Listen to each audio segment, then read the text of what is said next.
Hello dear, welcome to Phoenix Edu. तो आज के वीडियो में हम डिस्कस करेंगे स्टूडेंट सेल्फ प्रैक्टिस लेवल 2 के क्वेश्चन नंबर 1 to 10 को। तो ठीक है, देखो ज़रा, जो हमारा क्वेश्चन नंबर 1 है वो क्या कहता है।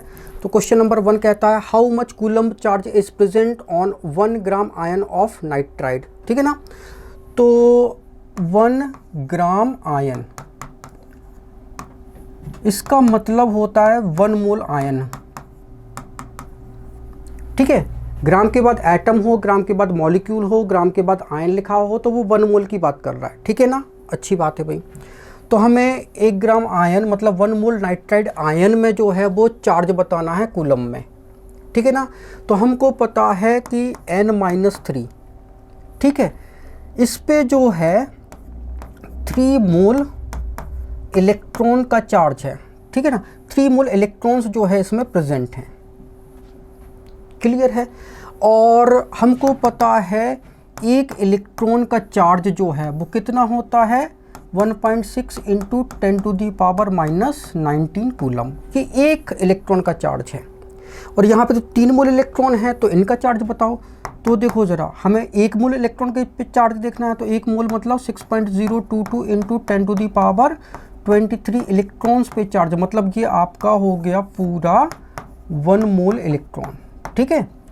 तो 1 मोल इलेक्ट्रॉन पे चार्ज कितना होगा, तो ये 1.6 इंटू 10⁻⁻19 इंटू 6.02 इंटू 10⁻23, इतना कूलम्ब चार्ज होगा 1 मोल इलेक्ट्रॉन पे।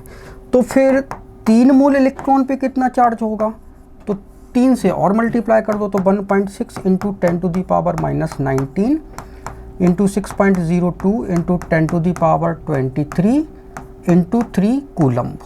ठीक है ना। तो इतना चार्ज जो है वो नाइट्राइड आयन पे जो है वो होगा। राइट। तो आपका आंसर जो है वो कितना है, अच्छा तो ये मल्टीप्लाई करना पड़ेगा। राइट। तो मल्टीप्लाई जो है वो हम कर देते हैं। ठीक है ना। तो देखो ज़रा, ये हमारा है 1.6 इंटू 6.02 इंटू 3, तो 28 आया। तो 28.89 इंटू 10⁻, ये 23 है और ये -19 है, तो 10⁴ जो है वो आएगा। राइट। तो ये हमारा इतना कूलम्ब चार्ज जो है वो आ गया। तो आपका ये ऑप्शन करेक्ट हो जाएगा। इसको आप लिख सकते हो 2.8 इंटू 10⁵ कूलम्ब। ठीक है ना। आगे बढ़ते हैं। Question number 2, a gas is found to have the formula COX. Its vapor density is 70. The value of X must be. तो X की वैल्यू जो है वो कितनी होगी आपको यही बताना है। ठीक है ना। तो बता देते हैं। देखो ज़रा, वेपर डेंसिटी हमको गिवन है 70। तो वेपर डेंसिटी से हम क्या निकाल सकते हैं, इस कंपाउंड का मोलर मास निकाल सकते हैं। राइट। तो मोलर मास जो है वो होता है 2 इंटू वेपर डेंसिटी। ठीक है। तो 2 वेपर डेंसिटी 70 है, तो मोलर मास हमारा 140 हो जाएगा। ठीक है। तो अब हमको क्या निकालना है, द वैल्यू ऑफ एक्स। तो CO, हमें एक्स की वैल्यू चाहिए। तो CO का मास जो है वो कितना है 140 है। तो कार्बन का 12, ऑक्सीजन का 16। ठीक है, इंटू एक्स, ये कितना हो गया 140। तो ये कितना हो गया आपका, ये 8 और ये 20, तो 28 हो गया। तो x इक्वल टू 140 28। ठीक है ना। तो ठीक है, तो ये 10 और ये 2, तो ये 5। तो x इक्वल टू हमारे पास 5 आ गया। तो आपका 5 जो है वो आंसर हो जाएगा। क्लियर है। आगे देखो, butane C4H10 burns with oxygen in air to give carbon dioxide and water. What is the amount of carbon dioxide produced from 0.15 mole C4H10? तो ये हमारा फॉर्मूला हो गया C4H10। ठीक है, ये ऑक्सीजन से बर्न हो रहा है, तो ये CO2 दे रहा है और ये H2O दे रहा है। ठीक है, इक्वेशन को हम बैलेंस कर लेते हैं। 4 यहाँ लगा दो, 10 हाइड्रोजन है तो 5 यहाँ लगा दो, ऑक्सीजन है हमारा 8 और 5 13, तो ये 13/2 हो जाएगा। ठीक है, इक्वेशन हमारी बैलेंस हो चुकी है। क्लियर है? ओके। तो हमको बताना है कार्बन डाइऑक्साइड जो है वो, कार्बन डाइऑक्साइड इन वाटर, तो amount of oxygen in air to give carbon dioxide and water, amount of carbon dioxide बताना है। ठीक है, कितना प्रोड्यूस होता है। तो देखो जरा, 1 मोल जो है इसका वो कितना CO2 दे रहा है, 4 मोल CO2 दे रहा है। ठीक है, तो इसका वो कह रहा है कितने मोल है, 0.15 मोल है, तो ये x मोल देगा। तो ये रेशियो बन गया, तो ये इक्वेट करा दो, क्योंकि रेशियो हमेशा इक्वल ही होता है। तो x इक्वल हो जाएगा हमारा 4 × 0.15। ठीक है, तो ये 60 और तो ये 0.6 मोल आ गया। ठीक है ना, तो 0.6 मोल CO2 बन गया, मतलब आपका 4th ऑप्शन करेक्ट हो गया। आगे देखो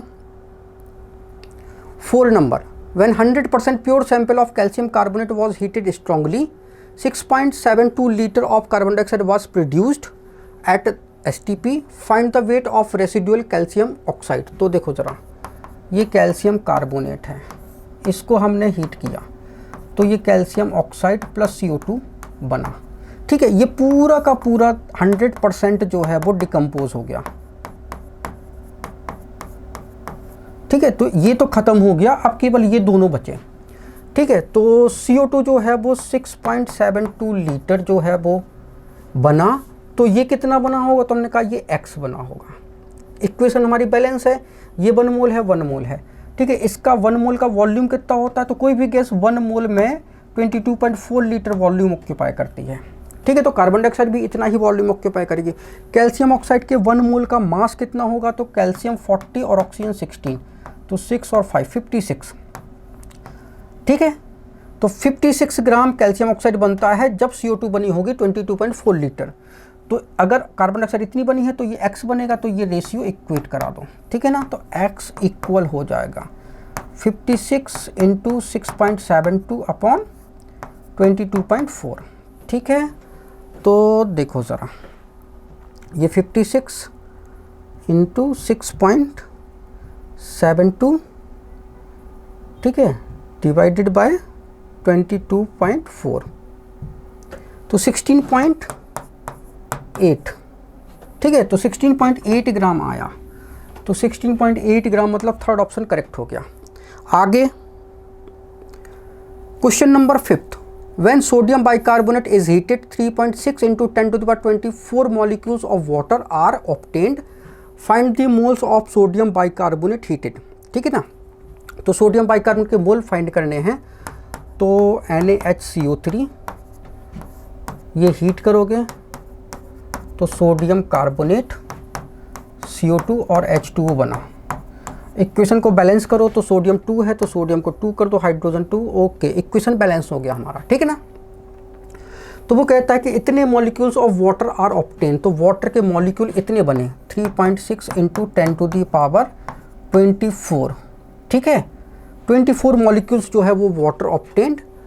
ठीक है, तो अब आपको ये बताना है कि find the mole of sodium bicarbonate heated, तो इसका x मोल हम मानते हैं कि वो हीट किया गया होगा। ठीक है, तब ये इतना बना होगा। तो इसके 2 मोल हैं।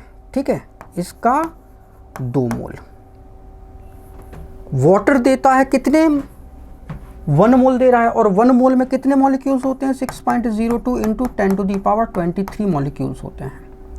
ठीक है ना, तो ये रेशियो और ये रेशियो इक्वल होगा, तो x इक्वल हो जाएगा, कितना हो जाएगा x, 2 × 3.6 × 10⁻24 अपॉन 6.02 × 10⁻23। ठीक है, तो मल्टीप्लाई कर लेते हैं भाई। ठीक है, तो 3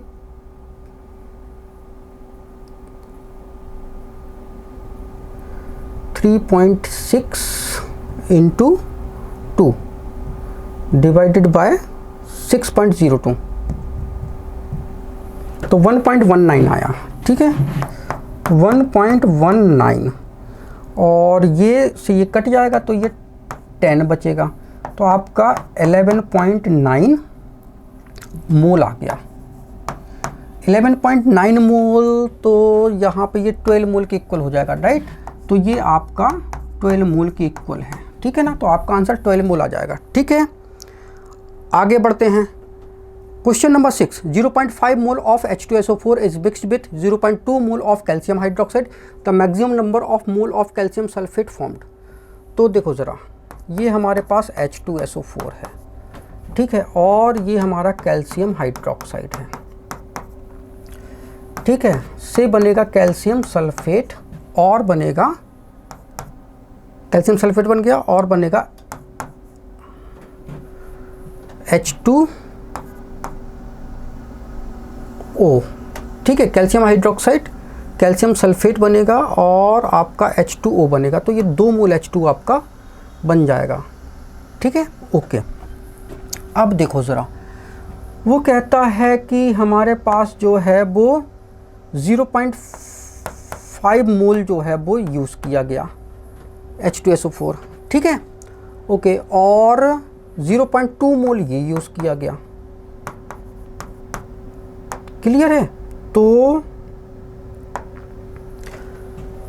कितना जो है वो बनेगा, हमको नहीं पता कितना बनेगा, तो हमने मान लिया कि X बनेगा, ठीक है, ओके। अब देखो ज़रा, इसका 1 मोल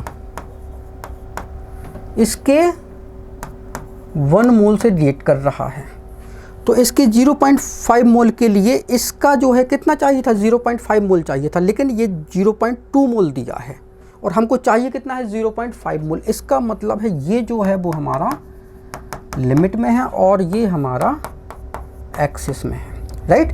तो जब भी जो है रिएक्टेंट, 2 रिएक्टेंट हो और उन दोनों की जो है वो नंबर्स दिए हों, दोनों की वैल्यू दी गई हो, और हमें प्रोडक्ट फाइंड करना हो, तो लिमिटिंग रिएजेंट निकालना ही पड़ेगा। तो हमने वही किया, लिमिटिंग रिएजेंट निकाल लिया। अब कैल्शियम हाइड्रोक्साइड जो है वो कैल्शियम सल्फेट को डिसाइड करेगा कि कितना बनेगा। 1 मोल से ये हमारा 1 मोल बना, तो 0.2 मोल से ये हमारा कितना बनेगा, 0.2 मोल बनेगा। तो बस आंसर हमारा 0.2 मोल आ गया, राइट। तो आपका ए ऑप्शन जो है वो करेक्ट हो गया, फर्स्ट वाला। आगे देखो, zinc and hydrochloric acid react according to the reaction. तो ये रिएक्शन है हमारी, तो रिएक्शन क्या है, जिंक HCl से रिएक्ट कर रहा है, तो जिंक क्लोराइड बन रहा है और हाइड्रोजन गैस रिलीज हो रही है, ठीक है। इफ 0.3 मोल ऑफ जिंक, तो ये 0.3 मोल है, ठीक है, added to hydrochloric acid 0.52 mole HCl, तो 0.52 mole HCl। How many moles of hydrogen produce, तो ये कितना बनेगा। तो अब 2 रिएक्टेंट है और दोनों के न्यूमेरिक वैल्यू दी है, तो हाइड्रोजन का प्रोडक्शन जो है वो कौन डिसाइड करेगा, तो जो लिमिट में होगा वही डिसाइड करेगा, राइट। इक्वेशन हमारी बैलेंस है, अभी बैलेंस नहीं है, इसको बैलेंस कर लो भाई, 2 कर लो, ठीक है ना। तो अब ये डिसीजन हो जाएगा, इसका 1 मोल इसके 2 मोल से रिएक्ट करता है, तो इसका 0.3 मोल इसके 0.6 मोल से रिएक्ट करेगा, राइट। लेकिन हमको 0.52 मोल दिया है और हमको चाहिए कितना है, 0.6 मोल चाहिए है। तो आप क्या करोगे, तो हमको चाहिए था 0.6 मोल, लेकिन 0.52 मोल दिया है, तो ये हमारा लिमिट में हो गया। आप लिमिटिंग रिएजेंट ऐसे भी निकाल सकते थे। देखो रिएक्टिंग मोल कितना है, 0.3 जिंक के लिए, और टोटल मोल कितने हैं, 1, तो ये 0.3 रेशियो आया इसका देखो 0.52 ये रिएक्टिंग मोल है और टोटल मोल 2 है, तो ये 0.26 आया। तो दोनों में से किसका रेशियो कम है, इसका रेशियो कम है, तो ये लिमिट में होगा। आप ऐसे निकाल सकते हो, ठीक है। अगर आपको ऐसे में निकालने में दिक्कत आ रही है, तो हाइड्रोजन के फॉर्मेशन को कौन डिसाइड करेगा, HCl डिसाइड करेगा। 2 मोल से बन रहा है 1 मोल हाइड्रोजन, तो 0.52 मोल से बनेगा, ये कितना बनेगा, ये X बनेगा, ये 1 मोल बना था, ठीक है। तो ये कर लो भाई, तो X इक्वल हो जाएगा, ठीक है, क्रॉस मल्टीप्लिकेशन जो है वो कर लो, तो 0.52 अपॉन 2, तो 0.26 मोल हाइड्रोजन जो है वो हमारा बनेगा। तो ये लो भाई 0.26 बन गया। आगे बढ़ते हैं। A mixture of 1 mole of aluminium and 3 mole of chlorine are allowed to react as, ये हमारी रिएक्शन है, केमिकल रिएक्शन है, ठीक है ना। तो ये केमिकल रिएक्शन है, okay. Which is limiting reagent, तो 2Al प्लस 3Cl2 से हमारा 2AlCl3 जो है वो बन गया, राइट। तो इक्वेशन हमारी बैलेंस्ड है, ओके। अब वो कह रहा है, क्वेश्चन में क्या कह रहा है कि 1 मोल एल्यूमिनियम लिया, तो हमने ये लिया 1 मोल, और 3 मोल क्लोरीन लिया, 3 मोल क्लोरीन लिया, ठीक है। तो अब हमें ये आंसर जो है वो बताने हैं, तो आपको लिमिटिंग रिएजेंट सर्च करना पड़ेगा, ठीक है ना। तो देखो ज़रा, 2 मोल से ये 3 मोल बनता है, तो 1 मोल से इसको कितने चाहिए, 1.5 मोल चाहिए, और ये जबकि हमको ये 3 मोल दिया है, मतलब कि ये हमको एक्सेस में दिया है और ये हमारा लिमिट में है। आपको अगर ऐसे निकालते नहीं आता तो आप एक काम करो, दोनों के रेशियो निकाल लो। एल्यूमिनियम रिएक्टिंग मोल कितने हैं भाई, 1, टोटल मोल 2 हैं, तो ये 0.5 आया, ठीक है। क्लोरीन रिएक्टिंग मोल कितने हैं, 3, और टोटल मोल 3 दिए हैं, तो ये आया 1। तो ये रेशियो कम है एल्यूमिनियम का, तो एल्यूमिनियम जो है वो हमारा लिमिट में है, आप ऐसे निकाल सकते हो, ठीक है, ओके। तो लिमिट में है हमारा एल्यूमिनियम, ठीक है। पेन चेंज कर देते हैं, ये हमारा एल्यूमिनियम लिमिटिंग रिएजेंट हो गया, ठीक है। How many moles of AlCl3 are formed, तो AlCl3 के फॉर्मेशन को डिसाइड कौन करेगा, एल्यूमिनियम करेगा। तो 2 से 2 बना, तो 1 से कितना बनेगा, ये 1 मोल बनेगा, ठीक है ना। तो 2 मोल से 2 मोल, तो 1 मोल से कितना, 1 मोल ये बनेगा, तो ये 1 मोल बनेगा। और mole of access reagent left unreacted, तो कितना अनरिएक्टेड रह गया, तो देखो इसके लिए ये 1.5 चाहिए था, तो टोटल 3 मोल था, 1.5 तो रिएक्ट कर गया, तो 1.5 बचेगा, तो 1.5 बचेगा, ठीक है ना। तो एल्यूमिनियम 1 और 1.5 जो है वो कहाँ पे है, तो आपको बताना है कहाँ पर है। तो आपका ऑप्शन जो है वो करेक्ट हो जाएगा। तो देखते हैं, एल्यूमिनियम 1 और 1.5, तो आपका ऑप्शन 1 करेक्ट है, ठीक है। आगे देखो, तो क्वेश्चन नंबर 9 है, how many moles of electron weight 1 kilogram, तो 1 किलोग्राम में कितने मोल्स इलेक्ट्रॉन जो है वो होंगे। तो देखो ज़रा, हमको पता है कि जो हमारा 1 इलेक्ट्रॉन होता है, तो 1 इलेक्ट्रॉन मास जो है वो कितना होता है, 9.1 इंटू 10⁻31 किलोग्राम, ठीक है। 1 इलेक्ट्रॉन का मास इतना होता है। तो अगर हमारे पास 1 किलोग्राम मास है, तो उसमें नंबर ऑफ़ इलेक्ट्रॉन्स जो है वो कितने होंगे, ठीक है ना। तो हम मान लेते हैं कि x इलेक्ट्रॉन्स जो है वो होंगे, तो क्रॉस मल्टीप्लाई कर दो, राइट। तो हम यहाँ पे क्रॉस मल्टीप्लिकेशन कर देते हैं, तो x जो है वो हमारे पास आया 1/9.1 इंटू 10⁻31 इलेक्ट्रॉन्स। अब हमें मोल्स निकालने हैं, तो मोल मतलब क्या होता है, number of electrons upon Avogadro number. तो नंबर ऑफ़ इलेक्ट्रॉन्स तो ये दिया गया है, ठीक है, ये n दिया गया है, ये किसके इक्वल है, n के इक्वल है। तो n कितना है, 1/9.1 इंटू 10⁻31 इंटू Na कितना है, 6.02 इंटू 10⁻23, राइट। तो n जो है वो कितना हो जाएगा, तो 1/9.1 इंटू 6.02, ठीक है। अब ये -31 है और ये 23 है, तो ये कितना बचेगा, ये 7 और 1 8, तो ये 10⁻⁻8 हो जाएगा, ठीक है। अब ये पावर जो है वो ऊपर जाएगी, ठीक है। तो ये कितनी हो जाएगी, ये 10⁻8 हो जाएगी। तो बस आपका इतने मोल्स जो है वो आ गया, तो आपका आंसर 4 जो है वो करेक्ट हो गया, ठीक है। आगे बढ़ते हैं। If LPG cylinder contains mixture of butane and isobutane, the amount of oxygen that would required for combustion of 1 kilogram of it will be। ठीक है, तो LPG सिलेंडर में ब्यूटेन है और आइसोब्यूटेन है, तो दोनों के मोलर फार्मूला जो है वो सेम होते हैं। ब्यूटेन हमारा CH3 CH2 CH2 and CH3, और आइसोब्यूटेन होता हमारा CH3 CH CH3 CH3। ठीक है, ये ब्यूटेन ये आइसोब्यूटेन। C4H10 दोनों का मोलिकुलर फार्मूला सेम होता है। ठीक है ना, थोड़ा स्ट्रक्चर में अलग डिफरेंस होता है बस, बाकी सब ठीक है। तो देखो ज़रा, हमारे पास C4H10 ये ब्यूटेन आइसोब्यूटेन, ठीक है, अमाउंट ऑफ ऑक्सीजन में बर्न हो रहा है, तो CO2 बनेगा और H2O बनेगा। ठीक है, CO2 कितना बना 4 मोल, हाइड्रोजन बनेगा ये 5 मोल। ठीक है, तो अब ऑक्सीजन कितना हो गया, तो ये 5 और ये 8, तो 13/2। ठीक है, बस ये तो हमारा रिलेशन आ गया। अब हमको करना क्या है, अब ये देख लो ज़रा। ठीक है, the amount of oxygen that would be required, तो अमाउंट ऑफ ऑक्सीजन हमको चाहिए।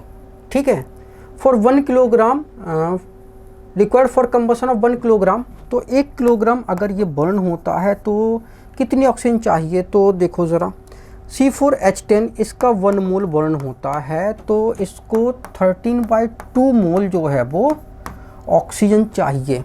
ठीक है, तो हमको तो ये वेट में चाहिए, तो भाई इसके 1 मोल का वेट जो है वो आप निकाल लो। ठीक है, तो 1 मोल का वेट जो है वो हम निकाल लेते हैं। तो C4H10 तो कार्बन, ठीक है, कितना होता है 4 कार्बन है तो 48 और ये 10, तो ये आ जाएगा आपका 58। और ये ऑक्सीजन कितना है 13/2 इंटू 32, कितना करोगे ये 16। ठीक है, तो इसका मास जो है वो 13 इंटू 16,